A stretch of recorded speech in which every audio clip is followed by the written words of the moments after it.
జిల్లా కిల్లంపూడిలో Lakshmi Ganapati auto union ఆధ్వర్యంలో auto ఓనర్లు, డ్రైవర్లు ధర్నా చేపట్టి తమ సమస్యలను పరిష్కరించాలని ఆందోళన చేపట్టారు. ప్రభుత్వం మహిళలకు ఉచిత ప్రయాణాన్ని కల్పించడం వలన ఆటో వృత్తి తీవ్రంగా దెబ్బతిందని వారు వాపోయారు. ప్రయాణికుల సంఖ్య తగ్గిపోవడంతో ఆటో ఆదాయం రోజురోజుకి క్షీణిస్తుందని, దీంతో కుటుంబాల పోషణ కష్టసాధ్యమైందని ఆవేదన వ్యక్తం చేశారు. ప్రధాన కూడలిలో మానవహారం నిర్వహించి ఆందోళన చేసిన అనంతరం నినాదాలు చేస్తూ తహసీల్దార్ కార్యాలయం వరకు ర్యాలీ చేపట్టారు. డిప్యూటీ తహసీల్దార్కు వినతి పత్రం అందజేశారు. ప్రభుత్వం తమ సమస్యలపై దృష్టి సారించి వెంటనే చర్యలు తీసుకోవాలని వారు డిమాండ్ చేశారు. ఈ సందర్భంగా యూనియన్ ప్రెసిడెంట్ మర్రా చిట్టుబాబు మాట్లాడుతూ, ఆటోలను ఫైనాన్స్ ద్వారా కొనుగోలు చేశాం. నెల వాయిదాలు చెల్లించడం ఇప్పుడు అసాధ్యమైపోయింది.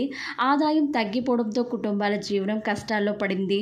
ప్రభుత్వం ప్రత్యామ్నాయం చూపించి మాకు ఆర్థిక భద్రత కల్పించి ఆటో కార్మికులకు న్యాయం చేయాలని గళమెత్తారు. ఆటో డ్రైవర్లు, ఓనర్లు తమ సమస్యలను పరిష్కరించే వరకు ఆందోళన కొనసాగుతుందని హెచ్చరించారు. ప్రభుత్వం మద్దతు లేకుండా తమ వృత్తి నిలవదని, ఆర్థిక సహాయం లేకపోతే వేలాది కుటుంబాలు దెబ్బతింటాయని ఆవేదన వ్యక్తం చేశారు.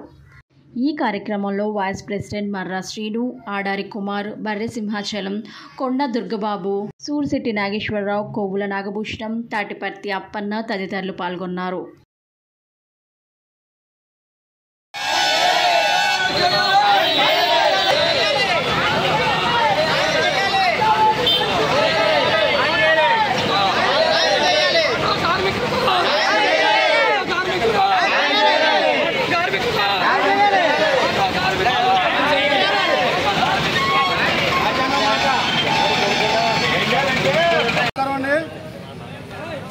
ఈ రోజున ప్రత్యేకించి ఆటో కార్మికుల యొక్క కుటుంబాలు రోడ్డున పడ్డాయంటే గవర్నమెంట్ ఆటో యూనియన్ సభ్యులందరికీ కూడా అన్యాయం చేస్తుందని మేము భావిస్తున్నాం.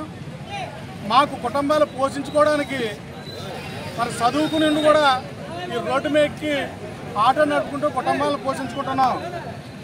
అలాంటిది ఈ రోజున స్త్రీ శక్తి కింద ఫ్రీ బస్ పెట్టి మా ఆటో కార్మికుల పట్లను గవర్నమెంట్ వారు కొట్టడం అన్నది మేము చాలా బాధగా చింతిస్తున్నాము, బాధపడుతున్నాము.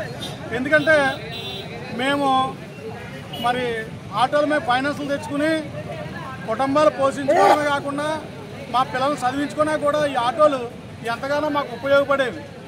అలాంటిది కనీసం ఈరోజు ఆటో ఒక్క మహిళ కానీ లేదంటే మహిళతో పాటు భర్త వీళ్ళందరూ కూడా ఎక్కి మరి చాలా దారుణమైన పరిస్థితులు, హీనమైన పరిస్థితులు ఏర్పాటు చేశారు.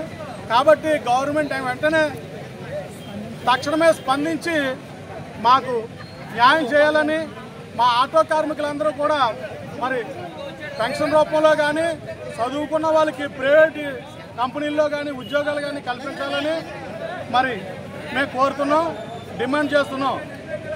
ఇక్కడతో పోకుండా మాకు తగిన న్యాయం చేయకపోతే ఉధృతంగా జిల్లా వ్యాప్తంగా, రాష్ట్ర వ్యాప్తంగా కూడా మా ఆటో కార్మికులందరూ కూడా ధర్నాకి మరి నిరాహార దీక్షలకి మరి పూర్తిగా ప్రతి కార్మికుడు ఇందులో పార్టిసిపేట్ చేసి మరి మా కుటుంబాల యొక్క మనోబాధలను గవర్నమెంట్ వారు తెలుసుకుని మాకు న్యాయం చేయాలని కోరుతున్నాం. ఈ సభాముఖంగా పథకం ద్వారా కట్టడం ద్వారా గత 35-40 సంవత్సరాల నుంచి కూడా